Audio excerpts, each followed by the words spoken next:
yeah, I'm not going to go into the psychology of that outfit at the moment, but I just want to kind of put a bit of positioning here on what I'm going to talk to you about. And I'm going to kind of do a proper storytelling today. I'm going to tell you a story about my experience, my activity with a client of mine back in Toronto. And actually, this is a client that's still a client.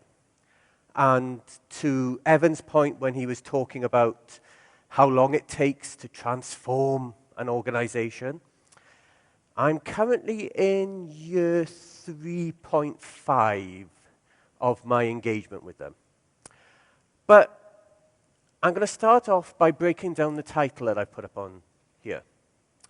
And I'm going to pick on a couple of words in this because I want you to remember these words as we go forward. Culture, coach, build, business. Those four words together are what this whole conversation is going to be about. The last word up there, I'm not going to mention. You can mention it if you want to. I'm not going to, until the time is right. So, just to put a little bit of extra background into myself, I've been playing in the space of change and doing all sorts of stuff with organizations. Yes, primarily public sector for 18 years with UK government. So even though I'm now in Toronto, this accent's not a Toronto accent, it's from elsewhere. But let's move on and talk about the work I do in Toronto now, where I run my own company and do a lot of consulting transformation pieces. And the company I'm going to talk about is a client that came to me 2015, actually. But when we talk about them, I want to position stuff before I came to them. They're a manufacturing company. They actually manufacture gloves. Not dress gloves, but safety, security stuff. So, you know those great big gloves that you see pharmaceuticals and chemical companies allowing people to go in and minus goodness knows what degrees, spaces, and all sorts of stuff. And I discovered that actually they're the biggest manufacturer of gloves in North America. And just outside Toronto is where their head office and their main base is. And in 2014, this company went through a bit of a shock. And that shock was that the father who owned the company became too infirm to carry on running the company at the age of 85. So the 85-year-old patriarch of the company decided it was about time he stood aside and allowed his sons to run the company. And in 2014, the sons took over, two of them, one to take over as CEO and one to take over as senior vice president. And they took on this company with a particular culture that I'll talk to a little bit in a moment. And they had 300 staff. 300 staff, predominantly in one location, a secondary manufacturing location as well, way out in East Canada on the coast, one of those little village places where the factory that was there was the town. Everybody knew everybody, that sort of stuff. And it took you 2 hours by car to come from the nearest civilization away from them. But this company, in 2014, predominantly had one factory, this eastern side piece, and one supply chain piece that came together. But what was interesting was when the two brothers took over the company, they had great plans, a great vision for the company. They wanted to grow it and expand it. They wanted to build the business, hence those key words at the beginning. And, oh, let's not get carried away. And they discovered that, surprise, surprise, there was a lot of money in the bank. Now, this is not what normally happens. I'm sure any of you here that would be surprised if you opened up the bank account and went, okay, there's actually 10 times more money than I thought I had in the bank. So they decided that they were going to grow the business spending some money. And yet they still wanted to keep to their family ideals of the family running the business. And part of the culture that the two brothers brought in to this was that they said, okay, let's move away from what we have been doing. Let's get more factories, more people, more things made, more things sold.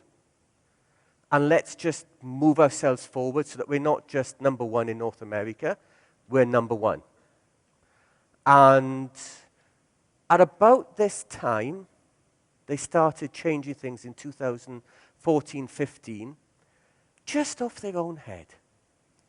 And as anybody who's ever had any engagement with a family-run business knows, when they start thinking of ideas off their head, doesn't always go to plan.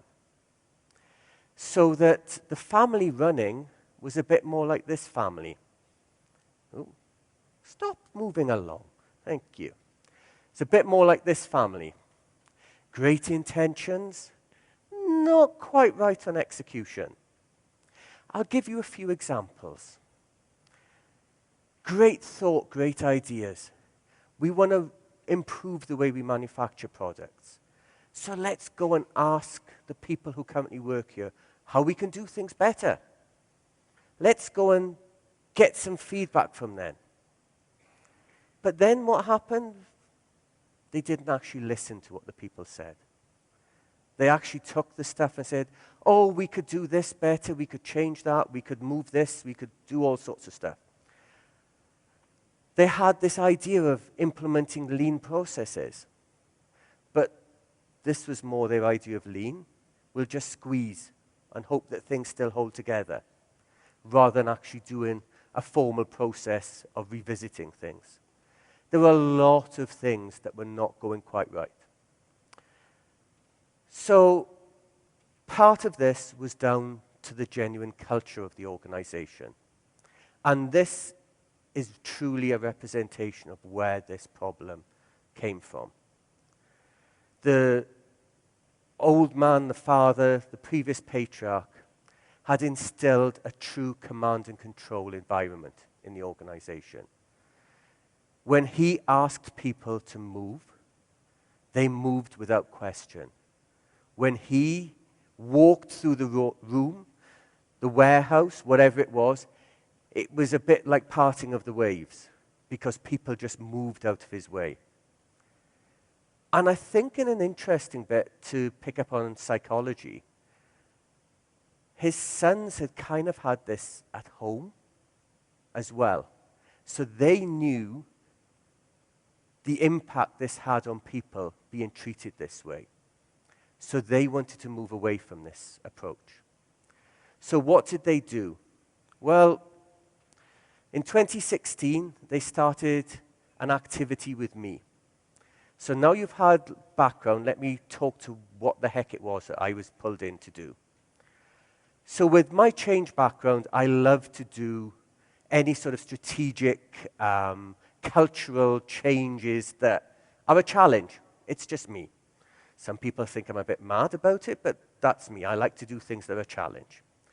And I was recommended by a contact to actually go and engage with these people to talk about how to actually build a culture within the organization as they grew it, as they expanded it, to make it ready and able to build in the right way with the people. And it was fascinating because by the time I got involved in 2016, all those wonderful plans they'd started to put in place around building new locations and growing the company actually was a bit of a stone that was already rolling down the hill. So I had to come in and help them with what was needed to be done. So, what happened first? We looked at the structure of the organization. And it was very much a top-down hierarchical piece. But one of the key things that was interesting here when I talked to them was that the CEO and the SVP, the two brothers, they weren't particularly happy with this themselves. They didn't want the weight of the world on their shoulders. They didn't want to be actually making all these decisions. They didn't think this was right.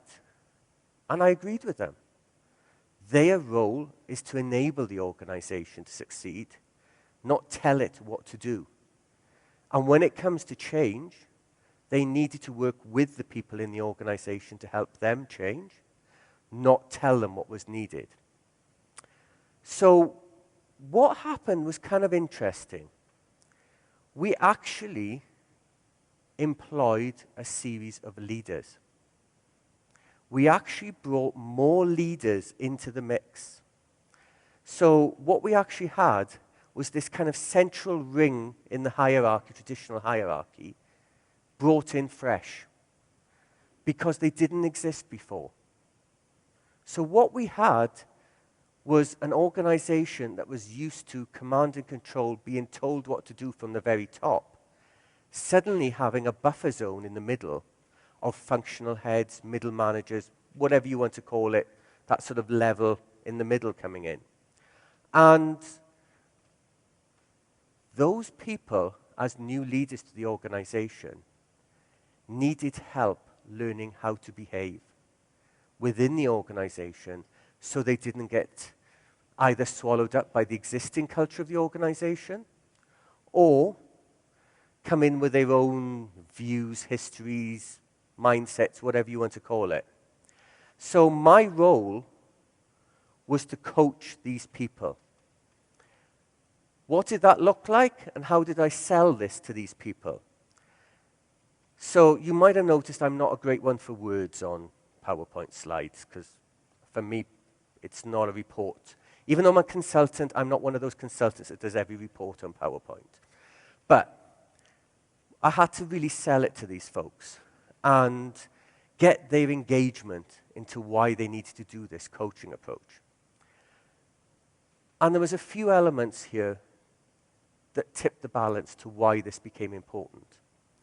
So we had one-on-one conversations as coaches, myself with the individuals. And to skip to the bottom point here, part of that coaching I had with them was also developing their coaching skills to coach their team so that we could develop a dispersion of cultural attitude. And part of this approach was going to be about empowerment and enablement. We wanted people to realize that they were going to be empowered to take ownership of decisions and change inside their organization. This was not about being told what to do. This was about discovering what was best to do. We thought that people would be a little bit challenged if they thought I was going to be reporting back to the CEO every time I had a conversation with them. So we agreed that every time I had a conversation, it was totally confidential. I would never go back and say, Joe said this, Bill said this, whatever. I would always say, whatever you say to me is totally in confidence. We're going to explore things and discover how you can do your job better. The main piece, and I love this particular diagram here, or picture up here, was that I wanted this middle management to be the catalysts that were the drop in the ocean of the whole organization that could ripple out that culture. Because they were being supported, yes, from what was a board, but was a board of 2. But there was an organization of 300 people that they were now going to be managing that was actually growing. I think at one point in time, we were going up by 50 people a week. And I'll talk to you about what and how much it's expanded before we get to the close here. But it wasn't always plain sailing for me. I had challenges. Sometimes people didn't want to listen. Sometimes they still wanted to have a parent-child relationship, not an adult-to-adult relationship. For me, sometimes I felt like they thought I was going to be some sort of Superman. and I was going to come in, or maybe it's Harry Potter or whatever, and wave my magic wand, and it was all going to be better. And there were still some people who had been used to the old way of working, who turned round to these new leaders and said, just tell me what to do. I don't want to think for myself. And I'll be honest with you, those people in the latter were the people that had our exit policy applied to, because they didn't fit in with the culture we were building. And we did it in a nice way, but we had to do it because they weren't good for the long term. As I said when I opened with this talk, I did all this work with these guys, and I never used a label for what I was doing. All I did was said to them, we're going to work together using a coaching approach to actually make your organization better, and the people inside your organization own your organization and the activity that's in there themselves. So, no labels, no use of the agile word at any point in time. Because, and I'll be totally honest with you, these folks would have run for the hills if I mentioned anything, not just agile, but any other methodology or label that would have been something they'd seen, or seen as a fad, or seen as any sort of current thinking, because they were just not ready for it. And for me, what was fascinating with all of this conversation was that it was only this May of 2018, that I actually mentioned the agile word to them for the very first time. And I'd been working with them for 3 years by this point in time. And I just said to them, think about what we've done here, what we've worked on, how we've built up, how we've actually progressed through all our conversations, like old friends, through our activities over coffee chats and discussions, and all those group questions and discussion sessions we had about everything. We've actually developed a culture that encourages people to feel empowered and enabled. We've made a culture where the organizational structure is flexible. People know what's expected of them, but they are not tied to titles and positions of authority. What we've actually done here is we've looked at the way you work, your processes, and said, yeah, maybe there's ways to do things differently, but the people doing that process are best placed to say that, not somebody from up above to say it. And many other things that we talked about as the whole mindset of the organization has been shifting. Now, it's not perfectly there yet. I'll be honest with you, there's still room for improvement. But we're getting there. So in 2018, let me tell you where the company are now. As of August the 1st, they just opened their 7th location in the world, in Honduras, in Central America. They now have 2,000 staff working for the company. They also have an outsourced 1,500 staff in a Chinese factory working for them as well. So that's like 3,500 people. They are now delivering their product across North America, South America, Europe, and the Middle East, with plans to expand into the rest of Asia and Africa in the next 6 months. All of this has been enabled because of their attitude and their cultural shift. And although it might sound a bit simple, what I did was just coach leaders in the organization to be true leaders, to have an approach and a mindset and values and behavioral qualities that would enable the organization. This was the foundation that's enabled this organization, this manufacturing company, to thrive, build itself up.